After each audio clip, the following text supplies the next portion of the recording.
Welcome to the Flora and Order Time Chat. Today I'm joined for the second time by the wonderful Michelle Gardiner, storytelling coach and founder of the Aspire series. But today we're not here as coaches, we're here as op shop lovers. And this is a conversation about living with less excess and more intention, about quality over quantity, about community, circulation, and choosing enough. We're talking about time, money, energy, and the quiet freedom that comes from not owning more than you need. So welcome back, Michelle. Thank you. I love that opening. That's amazing. Yeah, well, we had segued into talking about op shopping after our last chat, and we were like, this is such a great topic, and we're obviously both very passionate about it. Maybe we should come back and do that again. So I grabbed out those bits that we had touched on last time, and yeah, let's have a chat. And I suppose my first question is, to set the scene, where did your love of op shopping come from? When did it start? This is such a cool question. I'm so excited. This is like one of the funnest, most random podcasts ever. It's such a different side of things to what I usually get to talk about.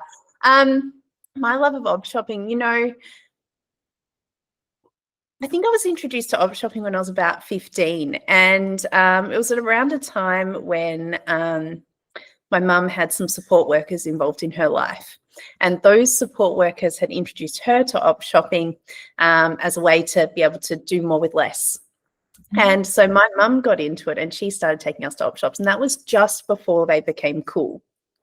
So we were kind of like, oh, why are we going to the op shop? But then we'd sort of just started getting into that pattern when it then started becoming popular. So that was probably like the late 90s. But beyond that, my aunt, who is my mother's sister, I think she's like the original like OG of op shopping in Melbourne. Like her whole house is like op shopped out, and whenever I see her, she gathers things for me, and I think she gathers things for me that she wouldn't wear for herself, but she thinks would be cool to own. And yeah, I think she's got the full lay of the land in op shopping in Melbourne. So I would say I've been inspired by my aunt in terms of her love for op shopping. But then in terms of myself, I think it's unfolded more in the last maybe 10 to 15 years. Yeah. Yeah, similar.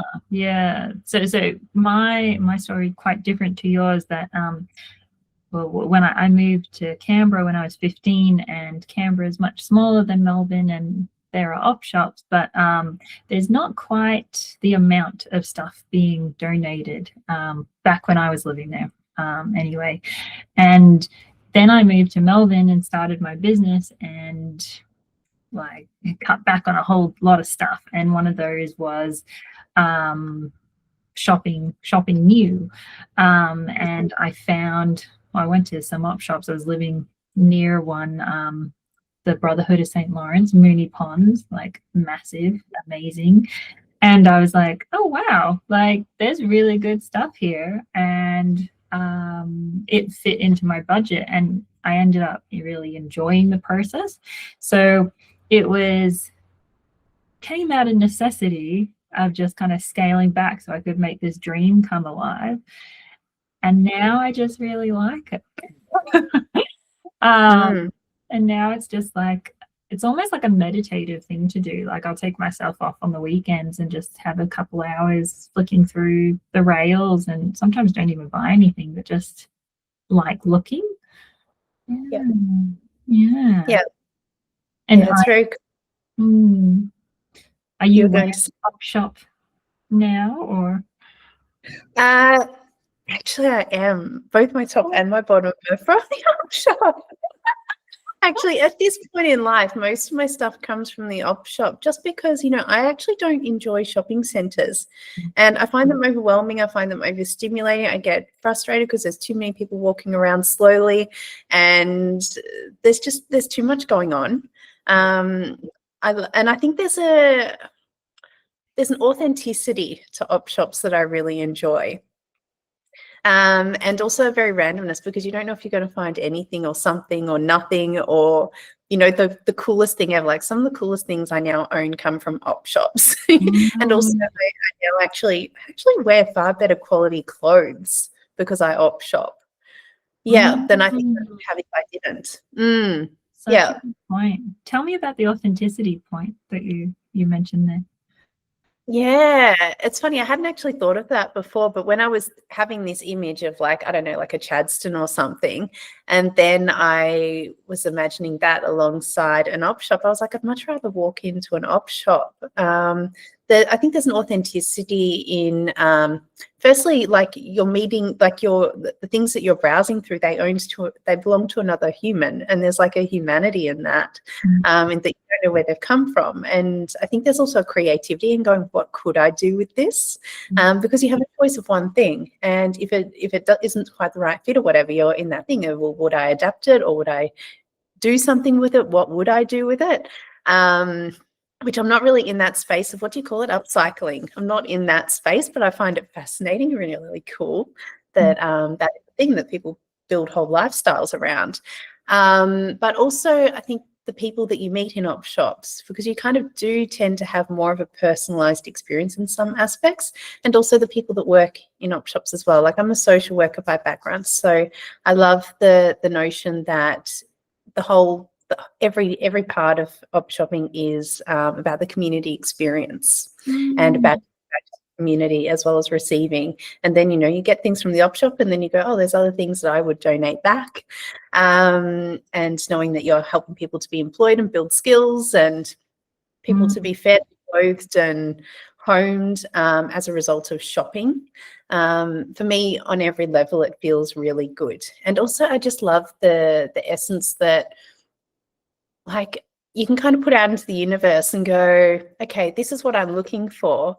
And then it's really fun to see where and when and how it shows up. Yes. And it always does. Yeah, it's so true. Yeah, because I go in with a list. I like identify what gaps I have in my wardrobe. And then I'm like before Christmas, I was needing a few linen dresses to go to Christmas in Brisbane, and I was like, I really want a navy linen dress. And then that week I was at Salvo's, and then it was there, and I was like, oh, I really like it, and it's a cute little design, and I was like, thank you, that's really nice. And as you say, it is kind of cool just to see what shows up, how it shows up, and just putting that intention out there. It's really, really fun. And so many things you've said I want to pick up on. But not liking shopping centers or traditional shopping. I find that too. I find op shopping helps calm an anxiety that I have around picking out the best thing or worrying that I've missed something. So it's just an awesome feeling to be like, this is what I have to choose from. This is what's here. And if it's not here, it's not here. That's okay. And oh, I like the look of this. Say it's that navy dress. I like this navy dress. Well, it's the only one here. That's it. Like, rather than going, okay, I'm going to buy it, but oh, now I've walked past 3 other shops and maybe their navy dresses are better, or I don't know. It just saves me time and energy. Just that thinking of like, well, this is the container that you have to shop in. I agree. That's something that you touched on that I was thinking as well, around the almost like enoughness, like this whole thing of over-consumerism, and there's always more. And then, the way that shopping centres are put together on every level, they're designed for you to buy more and more and more, right? Whether you need it or not, and to overspend. And there's this sense of, oh, if I don't get that, then that's this year's fashion and everyone else is going to have it and I won't, and maybe I'm not enough. Whereas it feels like all of that is kind of cut out. And I didn't realize that was a thing until about 30 seconds ago, but I actually think it is. Yeah. You're so right. It's just taken away. And I love your point about like these shops are helping disadvantaged people and the like, and as cost of living crises is are going up, it's also just, it's a way of exploring fashion in an affordable way for everyone, regardless of where you are with money. Because when I would buy a full priced item, I'd be like, I have to wear this into the ground because I've paid good money for it. Whereas now, and a friend just said to me the other day, that op shopping is like renting. Like, you try something, and then if you don't like it, if it's not you, you've explored that look, you've tried that trend or whatever, then you give it back, you donate it back, and it's just like you had a rental. And that also helps with the FOMO and the having to choice overload. Yeah. I think it's a cool way to be more unique with your style and your fashion as well. Like, I saw, there've been some random things that I've seen recently that I think if they were full price in a shop, I probably wouldn't have worn, I wouldn't have purchased them. Yeah. But like these purple velvet pants, which I think are the coolest thing ever. But if I was spending a lot more on them, I'd be like, oh, am I sure about those? But because they were just $10 at the op shop or whatever, then I'm like, just grab them, and you can always send them back. Not get a return, just literally send them back to the op shop if you wear them twice and you don't like them or whatever. And I love that there's no excess consumerism in terms of the environment around that stuff as well. So I think there's that side, but then also because I do tend to favour better quality stuff at the op shop. I think in terms of not contributing to lower cost stuff, particularly shopping online. I find shopping online extremely overwhelming as well. There's too much choice and it's too easy to just go wild. There's none of that stuff around what do you call, like sweatshop kind of trade type stuff. Well, there probably is that stuff in op shops, but that's not the type of stuff that I would typically go for. I would favour the things that are of a higher quality, a higher standard, of like, they've been put together. Yeah. There's nothing more disappointing than going, that is an amazing looking shirt or dress, and then finding out it's Shein, and you're like, oh. But then checking the tag and going, oh, well, that's not a natural fiber. I think I'll give that one a miss, and feeling comfortable to do so. Like, there's something better coming. I'll just put that back. And just on your point about returns and whatnot, salvos, I'm not sure how recently, but they do have, you can exchange, refund if you've bought something that doesn't quite work for you. And it reminds me of what you said about your aunt, like buying things like, because I overheard someone ahead of me in the line say, oh, I think my daughter would really love this, but I'm not sure it'll fit. But like, so there's I like that that they've got that in, that it feels a bit more like a shop, that people can try things for people, and then if it doesn't find a home, it can be returned back, and then they can use that money to find something else for their daughter or whoever. And it's really cute. Yeah, absolutely. How many of your aunt's purchases were a hit for you? She's bought for me. So my aunt has, kind of gone from buying herself op shop stuff to buying it for me. She's actually pretty good. But often it's interesting because what I've found is that she buys things that I kind of go, oh, I don't know if I could wear that, and I get a little bit nervous and shy. But then I find myself growing into them. So it's like almost things that I wouldn't be brave enough to buy. My aunt is like a little bit, for an older lady, like she dresses in quite a bright kind of way. At one point she had kind of purplish kind of hair, like, so she loves that color. And so every now and then she'll pick something out and I'll go, oh, I don't know. Like, she doesn't pick the things that are like completely tame. And like, for example, I haven't brought it home. It's still at her house because I wasn't quite sure about it. But at Christmas, there was like this red jacket that it's actually a really good quality jacket, but it's a red jacket and it's completely covered in red sequins, and it's got like these little beady things off the sleeves. And I'm like, that is so cool. I want to wear it, but I have no idea where to wear it or how, or I feel like I'm going to walk out of the house looking like Michael Jackson and people look at me. So And she's just like, if you want it, you can have it. If not, I'll just drop it back off at the op shop. Not attached to any of it, but every now and then she'll go, would you like this, Michelle? And it's in my size. So it's almost like she's kind of giving herself permission to pick all the things in the op shop that are my size, that she feels like she's kind of past that stage of her life and being able to wear it. She's like, I'll give that to Michelle and I'll be happy that she would wear it. So the Michael Jackson thing, I'm still looking for an event to wear it to if anyone's got something coming up. That's so fun. So fun. Good segue into how long do you give something until you're like, this is just taking up space and it needs to go back. What's your kind of criteria for that? This is an interesting thing that I've shared with a couple of people over time, that I don't tend to. I like to have, like, I don't know if I could ever do a capsule wardrobe. Like, I like to have a range of things, but I don't tend to overfill my wardrobe.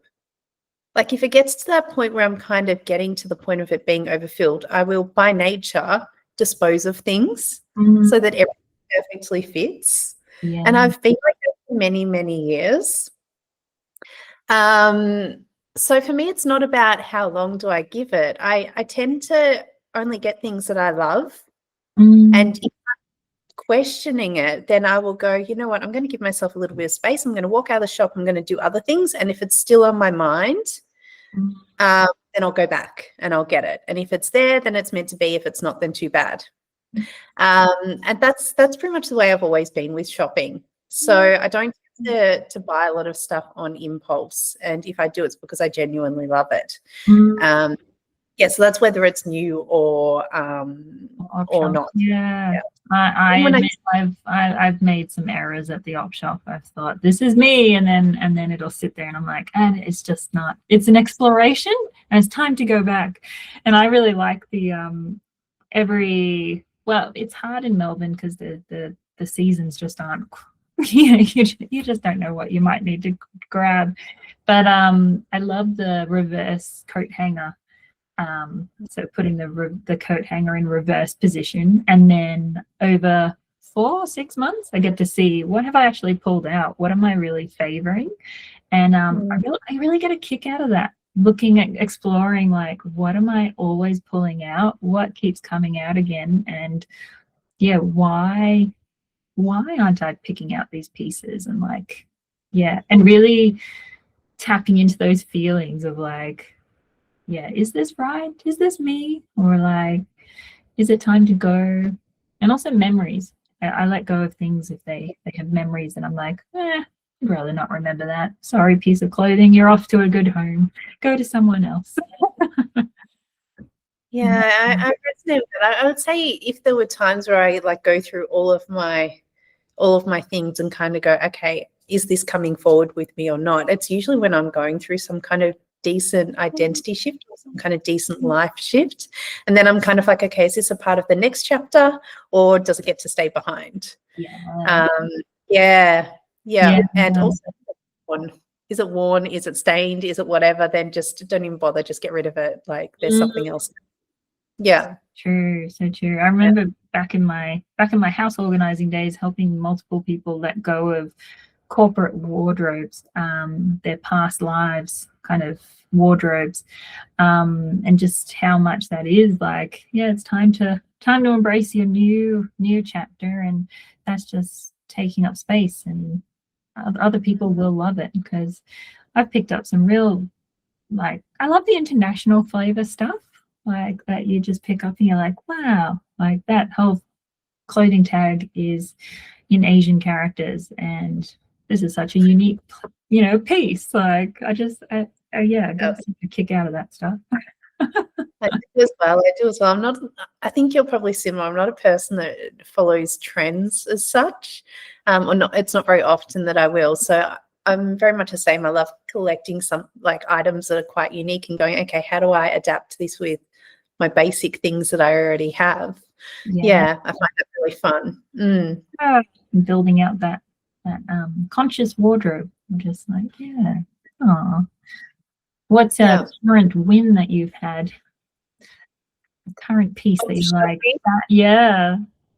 Oh, all I can think about is the purple velvet pants. They are quite a win. They were a pretty good one. I'm really happy with those. Yeah. I don't know if you've seen my silver sequin skirt that is in my profile pictures. Oh, yes, yes. That was $20 at the op shop in Mordialloc, and it's Bardot. Wow. Oh, very nice. Yeah. Yeah. So that, I think that will be one of my all-time favorite op shop things. Yeah. And that was also my introduction to sequins as well. Oh, that's the other thing. Like op shopping gives me a bit more confidence in trying those kind of fabrics that I'm like, oh, I just wouldn't even know how to clean that, wash that. Like it gives me a bit more confidence. Like, oh, it's low stakes. I'll just try it. I'll just try it. So yeah, and that skirt's so great on you. So I'm glad you tried it. Thank you so much. Yeah. And just before we jumped on, you had a very interesting deep dive thought when we were talking about success, and well, I'll let you introduce that. Yes, it's something that I was thinking about just over the last couple of weeks. I suppose it's the start of a new year and everyone's kind of like fire horse thing coming and the snakes shedding off and all that stuff, and everyone's thinking about their identity and where they're next stepping, et cetera, et cetera. And I think I always had it in my head that to be successful in business, like it means that you shop in a particular way and you buy a particular set of brands or whatever it is, and you're seen in a particular way in the way that you present yourself in the world. And I had this moment where I hadn't even realized that it was conscious, but I had this moment where I went, hang on, I can be really successful. Like, why couldn't I make like 7 figures or something and still op shop? Like, who made that a thing that those two things don't get to go together? Like, you can be highly successful in business and op shop.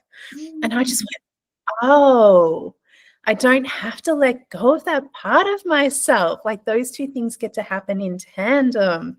Yeah. And I think that maybe there's something in that as well, that people kind of go, oh no, I don't shop at the op shop or whatever, because it doesn't fit with their identity or something. So I think that's a really interesting point, that you can probably delve into that in many, many layers. And I think with so much social media influence, and it's something I've been thinking about a little bit recently with my uni work,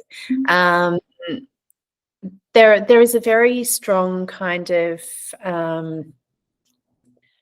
I don't know how to word it in the right ways, but like a resonance in what success is, and how that looks, and what you buy, and where you shop, and where you hang out, and all of that kind of stuff. And I think there's something really cool in being able to buck some of that and going, you can be successful and you can still be who you've always been as well.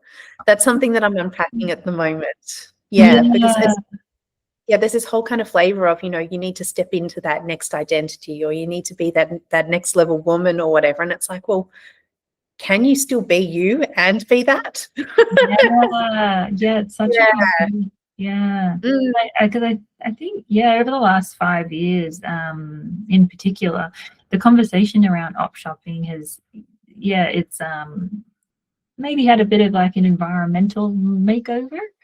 So there's that aspect to it as well that I think has helped that shift in the mindset of like, yes, you can be wherever you are in life, or be whoever, and you can op shop because it's helping the environment, and that's helped, I think, with that shift for me, and I know a few other people, that it's like, this is better for the environment, and for the world. But I liked your comment there that like, if we were to be successful, I would still like this as a hobby. Like, not that we're not successful, sorry, but like if we were to be like a triple, quadruple our income, I would still like this as a hobby. Like, I still like the downtime, and I like the surprises that come with op shopping.